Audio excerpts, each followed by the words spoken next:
I'm fine. My name is Timilehin Adedayo. I'm a computer science student and I'm in 400 level. I'm also a final year student and I'm the data and AI track. I'm from Undo. I spent most of my life in Ibadan because that's where we grew up. Um, it's fine actually. Ibadan life is very simple. It's not like Lagos that is extravagant. It's very simple, just a simple normal life.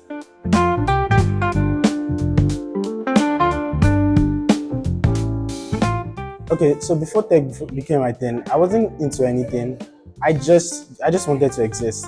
Like I remember, like in 100 level, we used to do programming courses, like, and all I wanted was the bare minimum.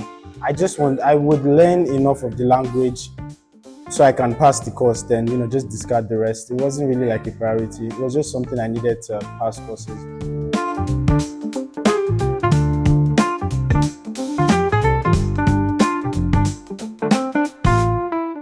Okay, so before that, like I said, I just wanted to survive. I wasn't really interested in anything, Kini. So the me like getting interested in tech was actually because of GDG.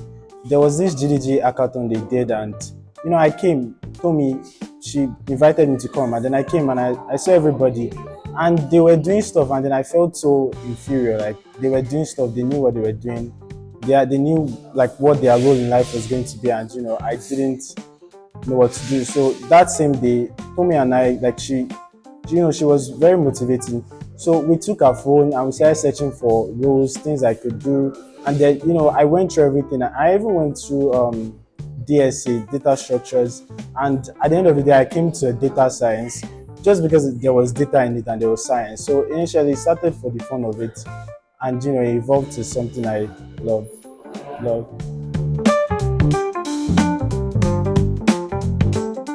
Okay, I would explain it this way.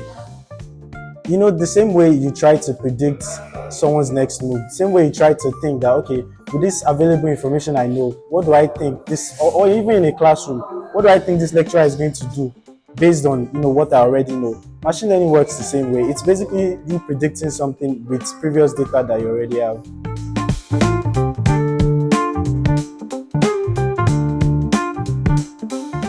Okay, so I think I'm going to be biased in this, but healthcare. There was this summit I attended, and there was a man that spoke about AI in healthcare, and it really moved me, and it made me really think, right? And then he was talking about how in Nigeria there are fractures, and you can't just solve everything at once. It's a roadmap to it. So I think AI in healthcare, because healthcare is one of the most important things. And I know people will say that we should not use AI in healthcare till it's perfected because of the sensitivity of healthcare. But I think it's exactly because of the way healthcare is that we should use AI in healthcare. So I think, in my opinion, healthcare.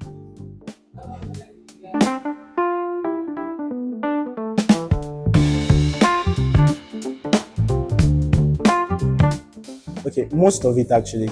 Most people around me, I think the only thing they know about AI is what they get from ChatGPT. They know they send a text and they get the response. They don't understand how it works. And a lot of people are not really interested in understanding how it works because they see it as this massive thing, and this massive thing that regardless of how much they learn, they cannot, grasp it.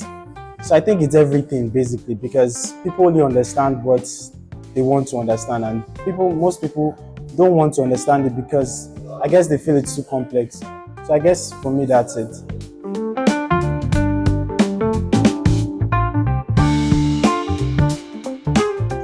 So for me, mentorship just depends on who is willing to put in what effort and what they are willing to do. It started out as me wanting to inspire other people, because that was my main point or reason for joining GDG. I wanted to pass on the knowledge which the previous data lead passed to me. So she really helped me nurture my tech career, which was why I wanted to do the same thing.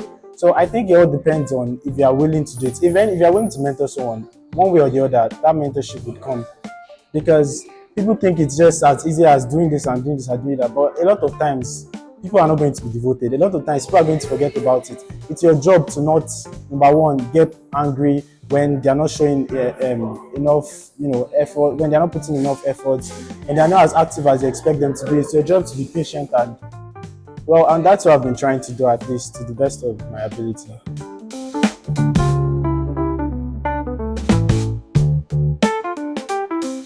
That was a very, in my opinion, it was a very big thing because it was the scale. It was supposed to be used. It is going to be used by all Babcock HODs, the deans, all of them. So I guess initially it was pressure. Like imagine building something that every single the people that are teaching you, the lecturers that are teaching you and everything are going to use. So it started out as pressure, right?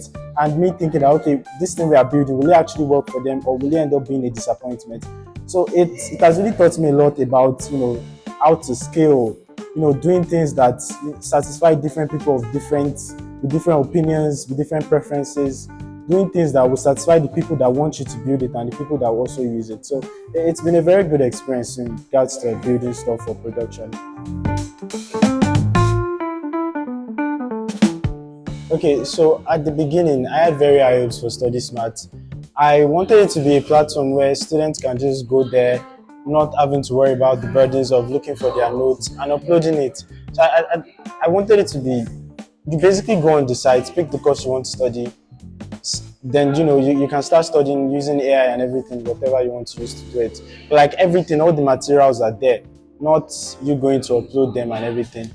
But I guess that was the point where I slowly realized that not all your goals, regardless of how much you put you put effort into them, work out. The plan was to start with BUCC first, so we reached out to BUCC, but they weren't as willing to give some of the materials, and I can't blame them too. They also have their things doing, and it's kind of unrealistic to expect them to drop whatever they are doing to contribute to another person's project. So I think not having the right people that we need on board was the main thing that caused Study Smart to not launch. But who knows? Maybe everything still ends up working out at the end, and we end up launching Study Smart.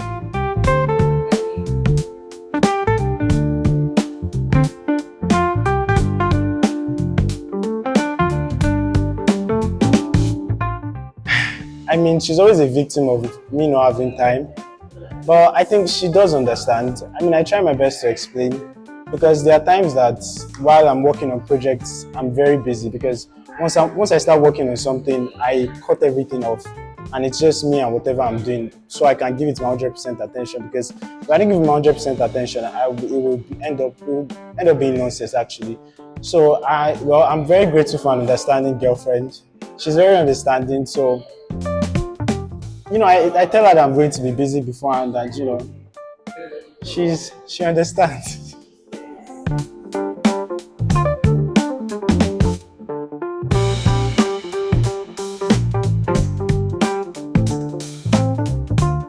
Okay, so that's a very tough question, right? Because in Babcock University, data and AI is a field that so many people do not put their hands on. But if I were to pick one, I would say Fabian. Fabian is on the data and AI core team, and while a lot of people don't know, Fabian does a lot of things. He's a perfectionist actually, and he likes to make sure that it is extremely good, very, very good, before he does anything.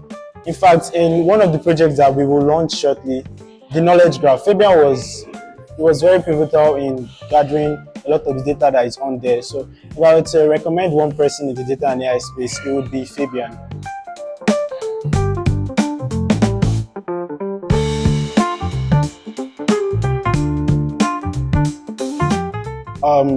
Through my final year project, I realized that what I want to do in life is being a researcher.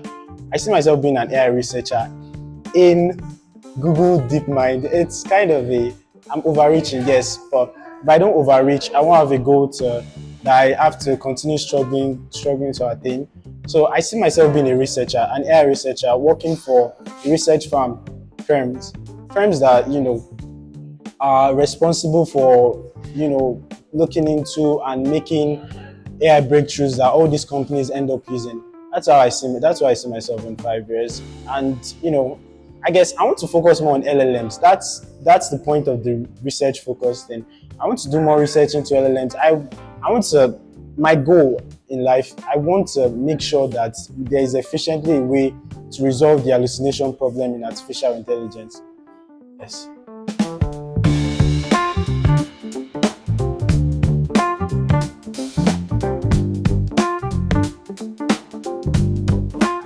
Okay, I would say you just have to go in, because I remember when I started, I saw a roadmap of how what I have to learn to get to, to be an intermediate or expert or whatever. And I was panicking. I dropped my phone and I told my friends, I'm not doing it again. Tech is not that deep, because it was overwhelming. And I didn't want to get into something and I realized I have to learn this before I get into this. But I already started learning this, so you just have to go in. I would highly recommend courses. Courses are very good, boot camps especially, because ones that they will take you from the beginning to where you need to be, to where you can now start learning individually from all these YouTube videos. Because if you are starting from just YouTube videos, it will be very problematic. Like, you watch a YouTube video that is talking about something and you realize that you're not supposed to watch this because there's one you're supposed to have watched before you watch this, and it's like it's a whole circle.